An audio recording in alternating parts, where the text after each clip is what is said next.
There are stories that stir the heart. Stories that remind us that God doesn't give up on people, even when they're deep in sin. Today on Christian Revival Stories, we bring you the life-changing journey of Brother Emmanuel, a young man who wrestled in the dark grip of lust, pornography, and masturbation, even after finding his way into the deeper Christian life ministry.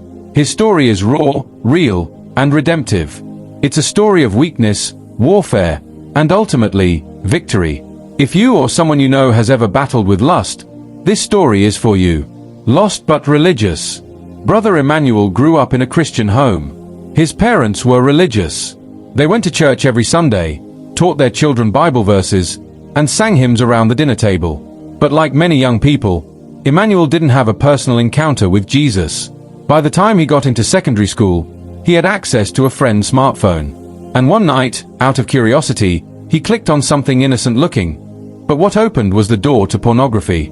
That one video was the bait that led to a spiral. Lust gripped his soul. He would sneak out at night, hide in corners, and satisfy the urges of his flesh. Soon, it became a daily ritual. Watching, imagining, masturbating. The guilt ate him up. But the cycle continued. At the surface, he was a good boy. At church, he wore a clean shirt, carried his Bible, and even joined the choir. But inside, he was chained. Smiling on Sunday, sinning by Monday. Encountering truth.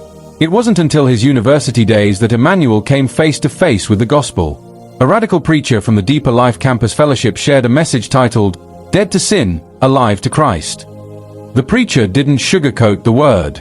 He spoke about the secret sins that enslave many young people. He quoted Romans 6 verse 12, "Let not sin therefore reign in your mortal body, that ye should obey it in the lusts thereof." Emmanuel's heart raced. It was as if God was spotlighting his soul. That night, he couldn't sleep.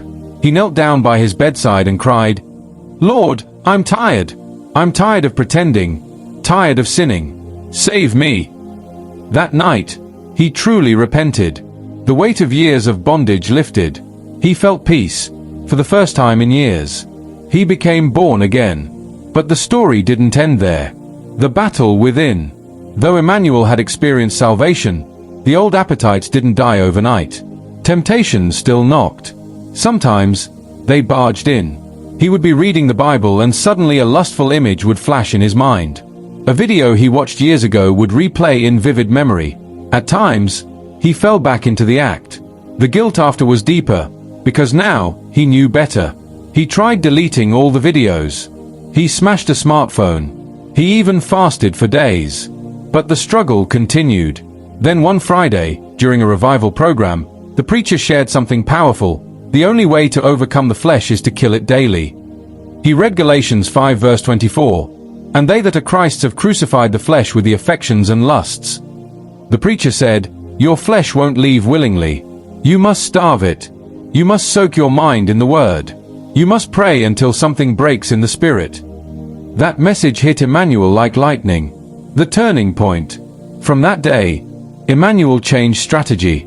He started waking up by 5 a.m. to pray every morning, targeted prayers against lust, against every stronghold of the mind.